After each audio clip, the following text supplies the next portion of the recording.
后来台北市议员陈中文牵涉到监视器的弊案，有名这个网友来并出到1年外前，当时做这个台北市议员的王世坚，就捌伫个质询来炮轰，讲议会通过预算案的但书，无采用警察局甲顾问公司的评估，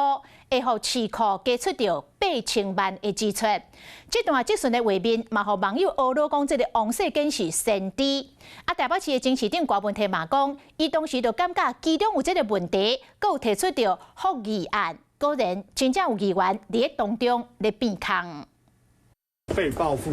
司法迫害。法官和司法迫害台北市议员陈中文，敢若是牵涉监视器的弊案和廉政署所属。其实早伫2022年，台北市编监视器系统预算的时，市议会都附带条件，敢会使买3枚传输服务设备。当时台北市长王世坚质询的时，就真大声。议长，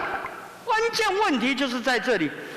如果照市警局的推估，跟世熙的顾问报告出来，这样子跟原始这一家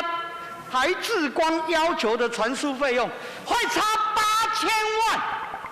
8000万，天哪，这么天大的数字！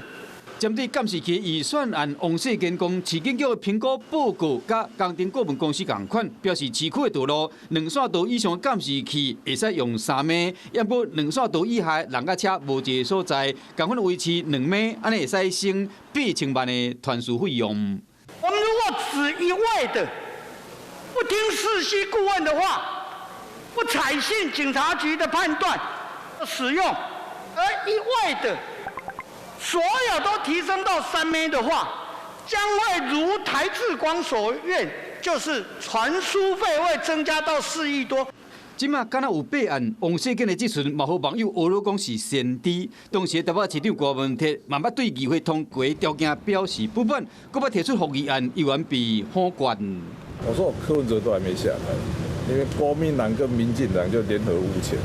因过议会针锋相对，王世坚甲郭文摕伫监视器预算案内的立场同款。即马发生弊案，议员甲厂商被调查，嘛，互网友将过去影片并出来，证明讲参雷所鬼有魂。Hello， 我是林明瑞。想要抢先掌握最及时的新闻资讯吗？赶快订阅、按赞、开启小铃铛，锁定我们华视新闻的 YouTube 频道。